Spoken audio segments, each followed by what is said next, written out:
J'interviens 20 secondes dans votre vidéo juste pour vous apprendre une technique ridiculement facile pour voir des centaines d'autres vidéos d'informations alternatives et de qualité comme celle que vous regardez maintenant. Vous vous en doutez, une vidéo c'est comme un paquet de cigarettes, comme un café, comme une série, ça a un coût. Tous les jours, nous essayons de vous fournir l'information que vous recherchez, mais nous ne pouvons pas y arriver sans vous. Alors l'astuce ultime pour réussir à voir ces vidéos et pour nous aider à en produire d'autres, c'est de vous engager avec nous. Alors si vous avez aimé cette émission, aidez-nous à en produire d'autres et faites un don.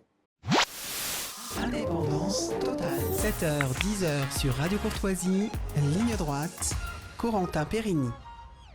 Et nous sommes lundi, et le lundi à 7h27, c'est l'heure de la chronique de Raphaël Audouard. Bonjour Raphaël Audouard. Bonjour.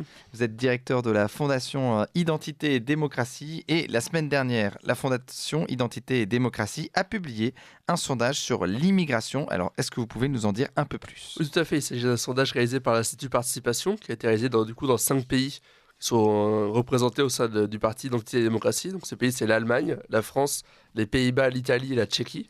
Donc l'idée était de comprendre un peu mieux le positionnement des Européens par rapport à l'immigration, parce que c'est un sujet dont on parle beaucoup. Mais au final, on demande assez peu en fait l'avis des peuples d'Europe sur ce sujet-là.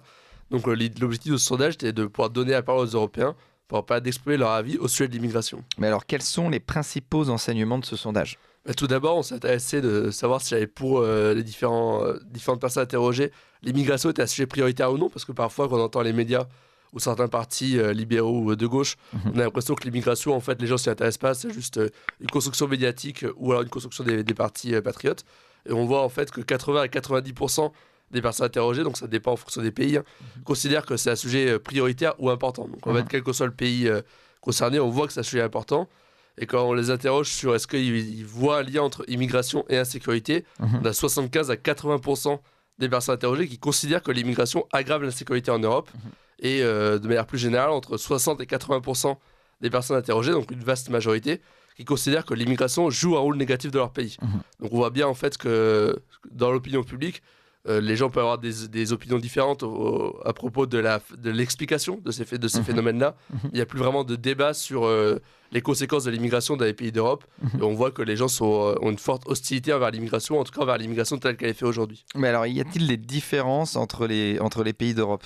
En fait, pas sur ces grandes questions-là. Par contre, on voit que sur certaines questions plus précises, il y a des différences. D'abord, des différences culturelles. On a posé une question liée à l'asile, en fait, parce qu'il y a souvent des débats pour savoir si jamais on ne devrait pas faire les demandes d'asile en Europe en dehors de l'Union européenne. C'est-à-dire que les personnes qui voudraient être réfugiés, qui voudraient demander l'asile en Europe, devraient le faire en dehors du continent européen. C'est une proposition qui est faite régulièrement par des partis conservateurs ou patriotes. Et on voit là une différence entre les pays catholiques d'un côté, la France et l'Italie, et les pays plutôt de tradition protestante ou athée, les Pays-Bas, la République tchèque, l'Allemagne, les pays catholiques étant plus favorables à l'accueil des réfugiés. Et du coup, en fait, y compris les personnes opposées à l'immigration sont plus critiques en fait, de cette mesure qui vise en fait, à réduire le nombre de personnes, de réfugiés en Europe. Donc on voit en fait là une différence culturelle entre d'un côté les pays catholiques plutôt favorables à l'asile, même quand ils sont par ailleurs aussi envers l'immigration, et de l'autre côté les autres pays plutôt protestants qui eux sont aussi défavorables au droit d'asile. On voit aussi que des questions géographiques ont évidemment de l'importance. On a posé une question sur la question de savoir si jamais l'Union européenne devait financer des barrières physiques, des murs, des choses comme ça, aux frontières de l'Europe, pour lutter contre l'immigration. Et là, on voit d'un côté que les pays qui bénéficiaient directement de ces barrières physiques, par exemple des pays comme la Tchéquie, qui sont aux frontières de l'Europe, sont très favorables à ce genre de mesures. Là, on voit par exemple un pays comme l'Italie, qui n'est pas concerné par des barrières physiques, puisque les migrants arrivent par la mer, et ensuite les migrants quittent l'Italie pour aller dans d'autres pays. Mais en fait, les Italiens sont beaucoup plus défavorables à cette mesure-là, parce qu'ils ont peur en fait, que les migrants soient juste bloqués dans leur pays si jamais on commence à financer des murs. Donc on voit en fait des différences soit culturelles, soit géographiques en fonction des pays. Et à ces différences entre pays s'ajoutent des différences au sein des pays entre les différentes catégories de la population. Alors quelles sont les parties de la population justement les plus hostiles envers l'immigration ? Ce qu'on voit, c'est qu'il y a deux facteurs qui jouent beaucoup en fait. Si on met de côté les facteurs politiques, parce qu'évidemment les personnes qui votent pour des partis patriotes sont plus critiques de l'immigration que les partis qui votent pour la gauche, ça c'est assez logique.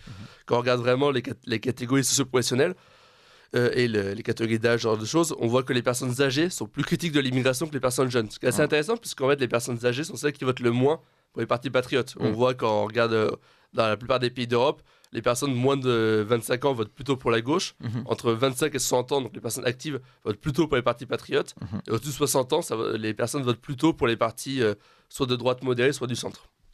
Alors, Et ensuite, l'autre élément qu'on voit, c'est que les femmes ont plutôt tendance à être moins défavorables envers l'immigration que les hommes, ce qui est un phénomène qu'on retrouve souvent.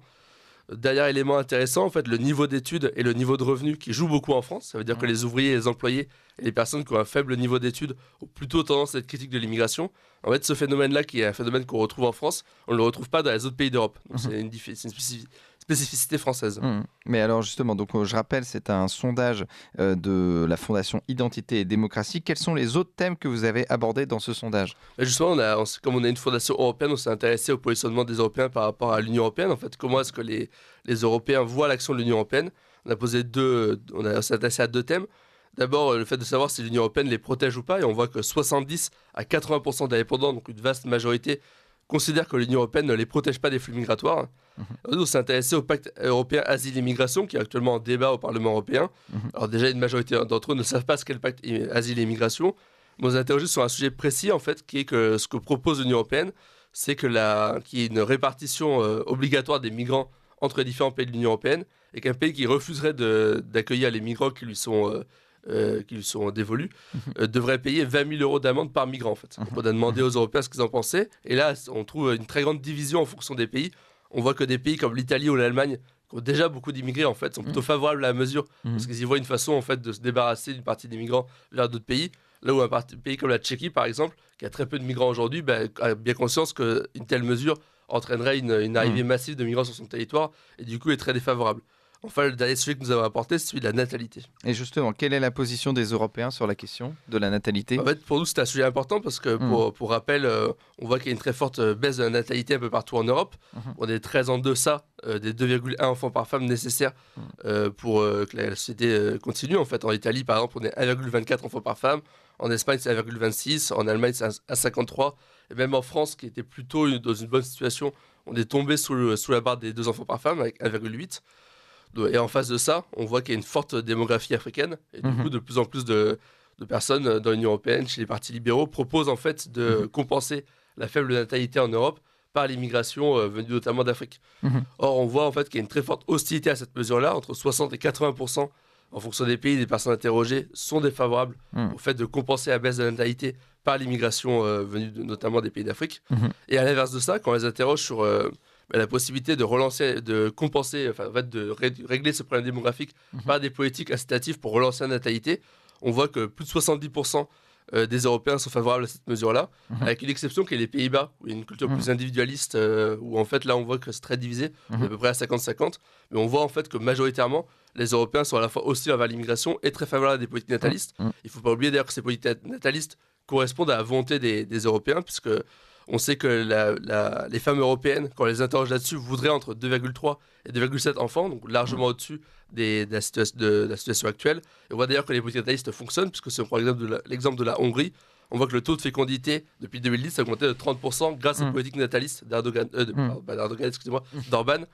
Donc voilà, donc on voit qu'il y a une vraie possibilité alternative aux politiques migratoires dans l'Union européenne. Merci Raphaël Audouard. Donc ce sondage, on peut le retrouver évidemment sur le site Identité et Démocratie. Merci à vous. Je rappelle, vous êtes directeur de la Fondation d'Identité et Démocratie. Merci à vous. Puis on vous retrouve l'année prochaine pour une nouvelle chronique. Entre là, joyeux Noël, joyeux Noël et Saint-Noël, Raphaël Audouard. À l'année prochaine.